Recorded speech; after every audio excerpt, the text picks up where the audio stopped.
Item SCP-666 Object Class, Euclid Special Containment Procedures. SCP-666 is to be stored in a monitored, closed vault at all times at Site-73 in the Tibetan Mountains.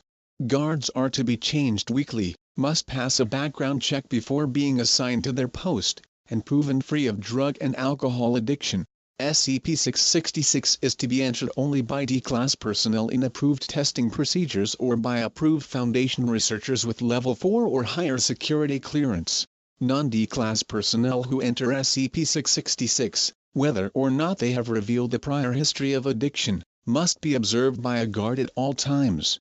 If they show any sign of being affected by SCP-666, they are to be removed immediately. Description: SCP-666 is a medium-sized Tibetan yurt, made of tied wooden branches and covered in yak leather. The interior ceiling is 2.44 m 8 feet high and the base of the yurt is 9.14 m 30 feet. The hut is circular in shape. The interior of the yurt has a dirt floor and appears to be as crude as the outside to the majority of observers. The branches that make up the yurt frame are wrapped in rabbit fur and tied with yak leather thongs. Periodically, SCP-666 will change its location within the confinement area. This will happen only when not under direct observation, but remote viewing gives the impression of an entity inside the structure lifting it wholly and moving to its new position. To date, it has not made any attempt to escape confinement.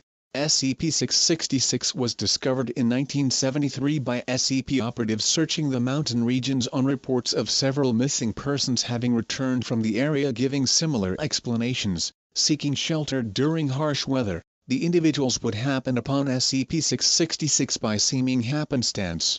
Having gone out in similar conditions, the exploration team was also able to discover the yurt.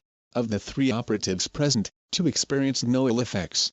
The third entered a stupor, experiencing vivid hallucinations and muttering incoherently to himself. Upon retrieval of the team, the yurt was recovered and taken to nearby Site-73 for further investigation. When an individual with no history of significant addictions enters the yurt remains dormant and seems to have no ill effects.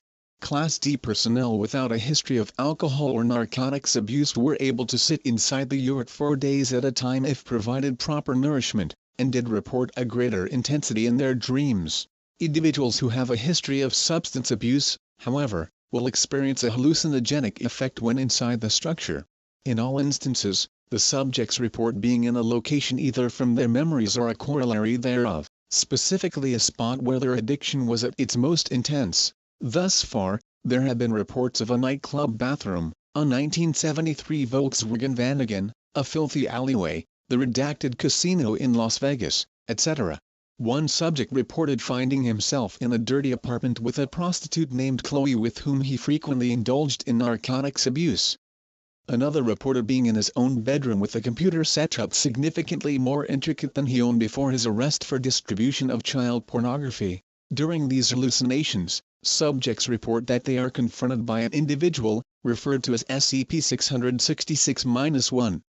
Descriptions of SCP-666-1 vary widely from person to person, with no commonality to race, gender, or appearance beyond being typical for the surroundings. SCP-666-1 will indulge the subject in their personal addiction although, at the start, it will have a passive-aggressive attitude. As time progresses, the subject is encouraged to indulge further while simultaneously being encouraged to stop.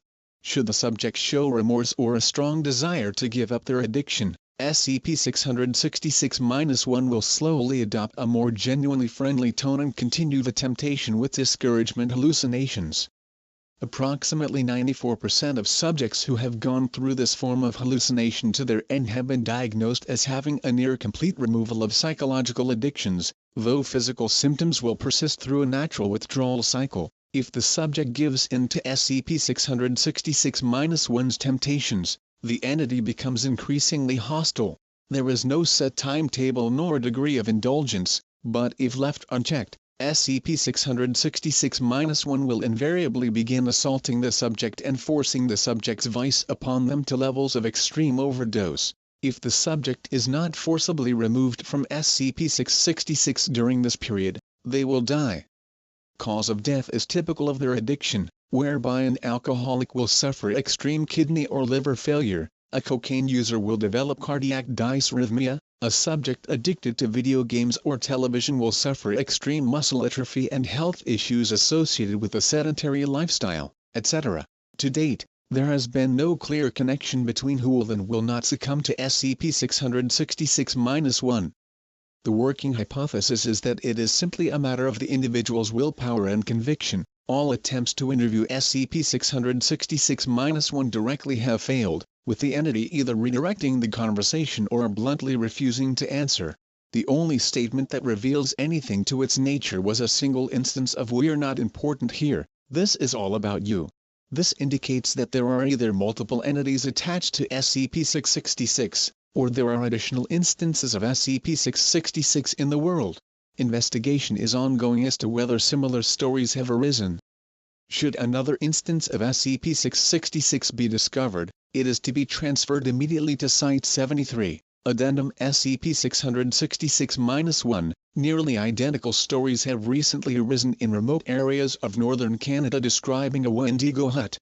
While unconfirmed, their similarities point to at least one additional instance of SCP-666 at large. Addendum SCP-666-2. Interview log with test subject D14390, regarding experiences in SCP-666 audio only.